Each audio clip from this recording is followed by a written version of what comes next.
Like, you just have to hear this audio to believe this is what she said to a crowd. Look at this room's mother. We ain't going anywhere. Congresswoman. Political structures that I have to work in, that we all are surrounded by, was built on slavery and genocide and rape and oppression. Real change doesn't come from the cowards and warmongers in Congress. It comes from the streets. It comes from all of us mobilizing and seizing the power to resist and fight back. Gaza is the compass in this country.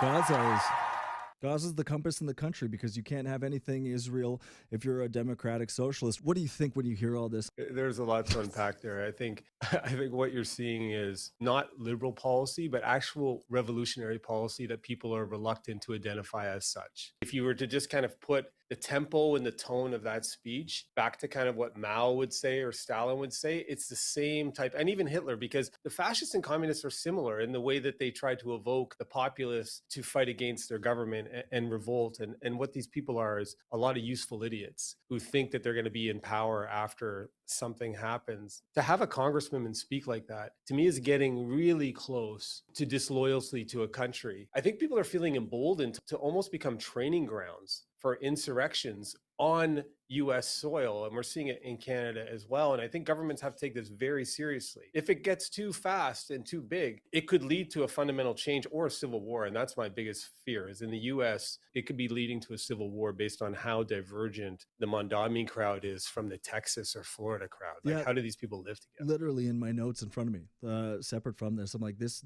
ends up in a civil war. People, listen, Donald Trump says some pretty outlandish things, but when you compare the two side by side, one wants its country to do the best, regardless if you believe that or not, and one clearly wants to break down the entire country and build it in the image of what? A structure that's never worked, with people who don't even understand the history of fighting that. You serving in the military, one of the biggest atrocities that's going on is this young generation doesn't understand what the greatest generation did to rid this from our world. And now it's back like this. Well, just this kind of entitlement generation, it's weird, because I think a lot of young people want to have to work hard and struggle, but if they're just handed free things by adults, they get in the habit of thinking they're entitled to free things. But like, when I've worked with kids from 14 to 22 in the military and cadets, you give them a challenge, they love it. Most of them are hungry to do something dynamic. But if you tell them from the time they're 8 that they're part of a marginalized community that can't be successful because historically they've always been, you're just creating disabled people who can't do anything other than collect a check.